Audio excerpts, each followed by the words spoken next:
26 November 2008. मुंबईसाठी तो एक अगदी सामान्य बुधवार होता. हो. लोकल ट्रेनची तीच नेहमीची गर्दी, रस्त्यांवरची धावपळ, हॉटेल्स आणि कॅफेमध्ये लोकांची वर्दळ. सगळं नेहमीसारखं. हो, पण कुणालाही म्हणजे कुणालाच कल्पना नव्हती की त्या रात्री भारताच्या इतिहासातील सर्वात भीषण दहशतवादी हल्ल्याने फक्त मुंबईच नाही तर संपूर्ण देश हादरून जाणार होता. हम्म. आज आपण 26/11 the night Mumbai stood still या स्रोताच्या आधारे त्या काळ्या रात्रीचं एक सखोल विश्लेषण करणार आहोत. बरोबर. आपला उद्देश फक्त घटनाक्रम सांगणं नाहीये, तर त्यामागचं नियोजन, केलेला प्रतिकार आणि त्याचे जे दूरगामी परिणाम झाले ते समजून घेणं आहे. अगदी. कारण ही घटना केवळ आकडेवारी पुरती मर्यादित नाहीये. नाहीच. या घटनेने भारताच्या सुरक्षा व्यवस्थेवर, परराष्ट्र धोरणावर आणि एका सामान्य माणसाच्या मानसिकतेवर कायमचे ओरखडे उमटले आहेत. खरे. या स्रोताच्या मदतीने आपण हेच समजून घेणार आहोत की हा हल्ला इतका यशस्वी का झाला, त्यामागची विचारसरणी काय होती आणि सर्वात महत्त्वाचं म्हणजे यातून आपण शिकलो काय. तुम्ही योजनेबद्दल बोललात आणि मला वाटतं खरंच तिथूनच सुरुवात करायला हवी. हो. कारण ह्या हल्ल्याची योजना इतकी अचूक आणि इतकी क्रूर होती की ती कोणी आणि कशी आखली हा प्रश्न पडतोच. स्रोतानुसार यामागे पाकिस्तानमधील लष्कर-ए तोयबा या दहशतवादी संघटनेचा हात होता. हो. आणि हे काही अचानक ठरवून केलेलं कृत्य नव्हतं. यामागे अनेक महिन्यांचं नियोजन आणि अत्यंत कठोर प्रशिक्षण होतं. हो. स्रोतात या प्रशिक्षणाबद्दलची माहिती खूपच धक्कादायक आहे. 10 तरुणांना यासाठी खास तयार करण्यात आलं होतं. आणि हे प्रशिक्षण म्हणजे फक्त बंदूक चालवायला शिकवणं नव्हतं. नाही, त्यापेक्षा खूप जास्त होतं नाही का? खूप जास्त. त्यांना मानसिकदृष्ट्या तयार केलं जात होतं. अच्छा. अगदी. त्यांना फक्त मारेकरी नाही, तर एक लहान पण प्रभावी हल्ला करणारी तुकडी म्हणून तयार केलं होतं. एक युनिट म्हणून. एक युनिट म्हणून. त्यांना अत्याधुनिक शस्त्र जसं की AK-47 रायफल्स, ग्रेनेड्स आणि RDX सारखी स्फोटकं वापरायचं प्रशिक्षण दिलं गेलं होतं. पण त्याहीपेक्षा महत्वाचं म्हणजे त्यांना शहरी वातावरणात गर्दीच्या ठिकाणी हल्ला कसा करायचा हे शिकवलं गेलं होतं. बरोबर. ओलीस कसे ठेवायचे आणि जास्तीत जास्त जीवितहानी आणि भीती कशी निर्माण करायची याचं तंत्रशुद्ध प्रशिक्षण दिलं गेलं होतं. त्यांना मुंबईचे नकाशे, हल्ल्याच्या ठिकाणांचे व्हिडिओ दाखवून सगळं तोंडपाठ करून घेतलं होतं. म्हणजे हा हल्ला म्हणजे केवळ अंधाधुंद गोळीबार नव्हता. अजिबात नाही. प्रत्येक गोष्ट विचारपूर्वक ठरवली होती आणि शहरात प्रवेश करण्याची त्यांची पद्धतही याच नियोजनाचा भाग होती. बरोबर. आणि इथेच या योजनेची धूर्तता दिसून येते. त्यांनी भारताच्या सर्वात मोठ्या कमजोरीवर बोट ठेवलं. ती म्हणजे आपली हजारो किलोमीटर लांबीची सागरी हद्द, जी उघडी होती एक प्रकारे. अगदी. स्रोतानुसार ते कराचीहून एका छोट्या बोटीने निघाले. मग समुद्रात त्यांनी एका भारतीय मच्छीमारांच्या कुबेर नावाच्या बोटीला ताब्यात घेतलं. आणि त्या बोटीवरच्या लोकांना मारून टाकलं.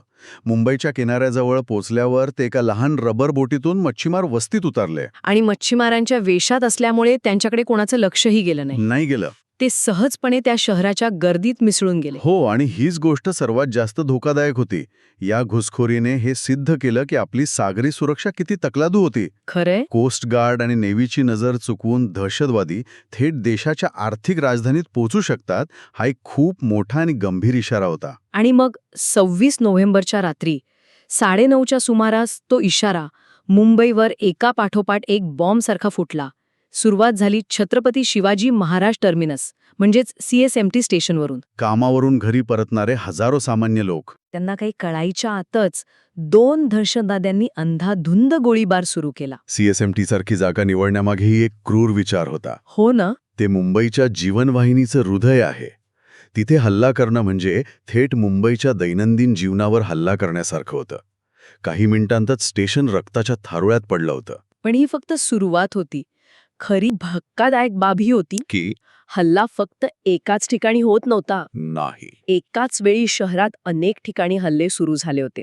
ही गोष्टच मुंबई पोलिसांना आणि सुरक्षा यंत्रणांना गोंधळात टाकणारी होती. नक्कीच. अगदी. यालाच मल्टिपल कोऑर्डिनेटेड अटॅक म्हणतात. एकाच वेळी अनेक ठिकाणी हल्ला करून सुरक्षा यंत्रणांना विभागून त्यांची ताकद कमी करायची, ही त्यामागची रणनीती होती. अच्छा. CSMTवर हल्ला होत असतानाच दुसरीकडे Leopold cafe, Taj Mahal palace hotel, Oberoi Trident hotel आणि कुलाब्यातील नरीमन हाऊस या ठिकाणीही हल्ले सुरू झाले होते. ही ठिकाणं निवडण्यामागे काही विशेष कारण होतं का? म्हणजे हीच ठिकाणं का निवडली गेली असतील? नक्कीच. प्रत्येक ठिकाणाची निवड एक संदेश देण्यासाठी गेली होती. संदेश? हो. श्रोत्याच्या आधारे आपण पाहिलं तर हे स्पष्ट होतं की हा हल्ला केवळ गोळीबारापुरता मर्यादित नव्हता, तर तो एक सायकोलॉजिकल वॉरफेअर होता. मानसिक युद्ध. हो. दहशतवाद्यांनी शहराच्या अभिमानाची, आर्थिक ताकदीची आणि आंतरराष्ट्रीय संबंधांची प्रतीकं निवडून मुंबईच्या आत्म्यावरच हल्ला केला होता. म्हणजे लिओपोल्ड कॅफे, जे परदेशी पर्यटकांमध्ये खूप प्रसिद्ध आहे, तिथे हल्ला करून आंतरराष्ट्रीय मीडियाचं लक्ष वेधून घेण्याचा प्रयत्न होता? बरोबर. आणि ताज आणि ओबरॉय हॉटेल ही केवळ पंचतारंकी हॉटेल्स नाहीत. नाही, ती प्रतीक आहेत. अगदी. ती भारताच्या आर्थिक प्रगतीचं, तिच्या जागतिक प्रतिमेचं प्रतीक आहेत. तिथे अनेक परदेशी नागरिक होते, मोठे उद्योगपती होते. त्या हॉटेल्सना ओलीस धरणं म्हणजे थेट भारताच्या स्वाभिमानाला आव्हान देण्यासारखं होतं. आणि नरिमन हाऊस? आणि नरिमन हाऊसची निवड तर आणखी विचारपूर्वक केली होती. ते एक ज्यू केंद्र होतं. हो. तिथे हल्ला करून या संघर्षाला एक आंतरराष्ट्रीय आणि धार्मिक रंग देण्याचा त्यांचा स्पष्ट हेतू होता. म्हणजे त्यांना फक्त माणसं मारायची नव्हती, तर त्यांना भारताला आर्थिक, सामाजिक आणि मानसिकदृष्ट्या कमजोर करायचं होतं. एक भीती आणि अराजकतेचं वातावरण तयार करायचं होतं. अगदी बरोबर. आणि या अनपेक्षित आणि भयंकर हल्ल्याला पहिलं उत्तर दिलं ते मुंबई पोलिसांनी. ज्यांच्याकडे या दहशतवाद्यांसारखी कोणतीही आधुनिक शस्त्र नव्हती. काहीच नव्हतं. स्रोतात याबद्दलचं वर्णन आहे ते वाचून खरंच अंगावर काटा येतो. सामान्य पोलिसांच्या हातात जुन्या रायफल्स किंवा साधी पिस्तूल होती. धड बुलेट प्रूफ जॅकेट्सही नव्हती त्यांच्याकडे. तरीही ते मागे हटले नाहीत. नाही. त्यांनी त्या AK-47 घेतलेल्या दहशतवाद्यांचा सामना केला. मुंबई पोलिसांनी जे धाडस दाखवलं त्याला तोड नव्हती. याच लढाईत ATS प्रमुख हेमंत करकरे, एन्काउंटर स्पेशलिस्ट म्हणून ओळखले जाणारे विजय सालसकर आणि अतिरिक्त पोलीस आयुक्त अशोक कामटे यांच्यासारखे मोठे अधिकारी शहीद झाले. हो, त्यांनी स्वतःच्या जीवाची पर्वा न करता दहशतवाद्यांना रोखण्याचा आणि नागरिकांना वाचवण्याचा प्रयत्न केला. त्यांचं बलिदान हे मुंबई पोलिसांच्या धैर्याचं आणि कर्तव्यनिष्ठेचं प्रतीक बनलं. पण परिस्थिती हाताबाहेर जात होती, विशेषतः ताज, ओबेरॉय आणि नरिमन हाऊसमध्ये. हो. तिथे दहशतवाद्यांनी शेकडो लोकांना ओलीस ठेवलं होतं आणि मुंबई पोलिसांकडे अशा परिस्थितीत लढण्याचं विशेष प्रशिक्षण किंवा साधनं नव्हती. बरोबर. आणि इथेच आपल्या सुरक्षा व्यवस्थेतील एक मोठी त्रुटी समोर आली. ती कोणती? देशाची आर्थिक राजधानी असलेल्या मुंबईत अशा मोठ्या दहशतवादी हल्ल्याला त्वरित उत्तर देण्यासाठी कोणतीही विशेष टीम तयार नव्हती. त्यामुळे राष्ट्रीय सुरक्षा रक्षक दलाला म्हणजेच NSG कमांडोजना पाचारण करावं लागलं. जे दिल्लीत तैनात होते, म्हणजे त्यांना दिल्लीहून मुंबईला यायला वेळ लागणार होता. हो. आणि तो वेळ खूप महत्वाचा होता. एक एक क्षण महत्वाचा होता. अगदी. दिल्लीहून NSG कमांडोंना मुंबईत पोचायला आणि कारवाई सुरू करायला अनेक तास लागले.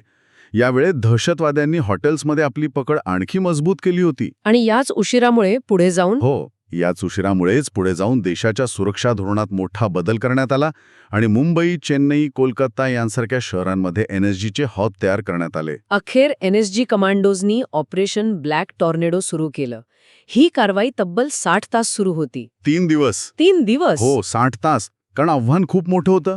ताज आणि ओबेरॉय सारखी हॉटेल्स म्हणजे एक प्रकारे चक्रव्यूहच असतात. हो ना. शेकडो खोल्या, अनेक मजले, मोठे हॉल, अरुंद कॉरिडॉर. दहशतवादी कुठे लपले आहेत, त्यांनी कुठे बॉम्ब लावले आहेत, ओलीस कुठे आहेत याची काहीही माहिती नव्हती. म्हणजे प्रत्येक खोलीत घुसून कारवाई करायची होती. हा, अगदी. ओलिसांना सुखरूप बाहेर काढायचं होतं आणि स्वतःलाही वाचवायचं होतं. आणि ताज हॉटेलला तर दहशतवाद्यांनी आगही लावली होती. हो. त्या धुराचे आणि आगीच्या ज्वालांचे फोटो आजही आठवले की भीती वाटते. ते थरारक क्षण होते. NSG कमांडोंनी अत्यंत शौर्याने ही लढाई लढली. त्यांनी एक एक करून सर्व दहशतवाद्यांना ठार केलं. पण या सगळ्या धुमश्चक्रीत एक महत्वाची घटना घडली. अजमल कसाब जिवंत पकडला गेला. हो. अजमल आमिर कसाबचं जिवंत पकडलं जाणं हा या प्रकरणातील एक निर्णायक क्षण होता, एक टर्निंग पॉइंट होता. एक जिवंत पुरावा. तो या हल्ल्याचा एकमेव जिवंत पुरावा होता. तोपर्यंत पाकिस्तानने या हल्ल्याशी आपला काहीही संबंध असल्याचं नाकारलं होतं. पण कसाबच्या अटकेनंतर आणि त्याच्या चौकशीनंतर सगळं चित्र स्पष्ट झालं. त्याच्याकडूनच या हल्ल्यामागची संपूर्ण योजना, लष्कर-ए-तोयबाची भूमिका आणि पाकिस्तानमधील सूत्रधारांची माहिती मिळाली. बरोबर. त्याच्या साक्षीमुळे भारताला आंतरराष्ट्रीय स्तरावर पाकिस्तानला उघड्या पाडण्यासाठी एक भक्कम पुरावा मिळाला. आणि मग त्याच्यावर खटला चालवला गेला. हो. स्रोतानुसार त्याच्यावर कायदेशीर खटला चालवण्यात आला, त्याला आपली बाजू मांडण्याची पूर्ण संधी देण्यात आली आणि अखेरीस नोव्हेंबर 2012 मध्ये त्याला फाशी देण्यात आली. या हल्ल्याने ज्या जखमा दिल्या त्या खूप खोल होत्या. 166 निष्पाप लोकांचा मृत्यू, ज्यात अनेक परदेशी नागरिक होते. आणि 300 पेक्षा जास्त लोक जखमी झाले.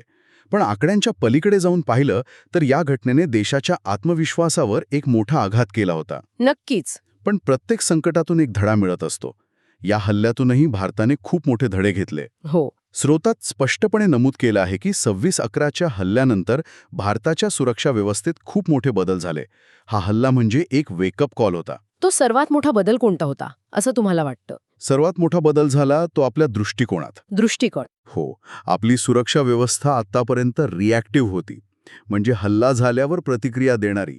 26/11 नंतर ती अधिक प्रोॲक्टिव्ह आणि प्रिएम्प्टिव्ह झाली. म्हणजे संभाव्य हल्ल्याची माहिती काढून तो होण्याआधीच रोखण्यावर भर दिला जाऊ लागला. अगदी बरोबर. आणि सागरी सुरक्षेबद्दल काय? कारण दहशतवादी त्याच मार्गाने आले होते. सागरी सुरक्षेत तर प्रचंड मोठे बदल करण्यात आले. संपूर्ण सागरी किनाऱ्याच्या सुरक्षेची नव्याने रचना करण्यात आली. अच्छा. इंडियन नेव्ही, कोस्ट गार्ड आणि सागरी पोलीस यांच्यात अधिक चांगला समन्वय साधण्यासाठी एक नवी यंत्रणा उभारण्यात आली. आणि सामान्य नागरिकांसाठी म्हणजे मच्छीमारांसाठी? हो, मच्छीमारांना ओळखपत्र देणं, त्यांच्या बोटींचं रजिस्ट्रेशन करणं, किनाऱ्यावर रडार यंत्रणा बसवणं यांसारखे अनेक उपाय योजण्यात आले. गुप्तचर यंत्रणा जसं की रॉ आणि आयबी यांच्यात माहितीच्या देवाणघेवाणीसाठी एक नवी यंत्रणा नॅट ग्रिड तयार करण्यात आली. मग थोडक्यात 26/11 नंतर भारताने आपली सुरक्षा व्यवस्था पूर्वीपेक्षा खूप जास्त मजबूत आणि सतर्क केली. हो, असं म्हणायला हरकत नाही. तर या स्रोताच्या आधारे आपण पाहिलं की 26/11 ही केवळ एक तारीख नाही, ती एक वेदना आहे, एक आठवण आहे आणि सर्वात महत्त्वाचं म्हणजे एक धडा आहे. त्या रात्री मुंबई जागी होती, पण भीतीने आणि धक्क्याने स्तब्ध झाली होती. आपल्या पोलीस आणि कमांडोंचं बलिदान, निष्पाप नागरिकांचे प्राण आपल्याला नेहमीच आठवण करून देतात की शांतता आणि सुरक्षितता जपण्यासाठी कायम सतर्क राहावं लागतं. खरं आहे. मुंबई पुन्हा उभी राहिली, तिचं स्पिरिट कायम राहिलं, पण त्या रात्रीच्या जखमा कधीही पूर्णपणे भरून येणार नाहीत. अगदी बरोबर. आणि या चर्चेच्या शेवटी एक विचार करण्यासारखा प्रश्न उरतो. कोणता? स्रोतानुसार या हल्ल्यानंतर भारताने आपल्या सुरक्षा व्यवस्थेत, तंत्रज्ञानात आणि कायद्यांमध्ये अनेक सुधारणा केल्या, हे खरं आहे. हो.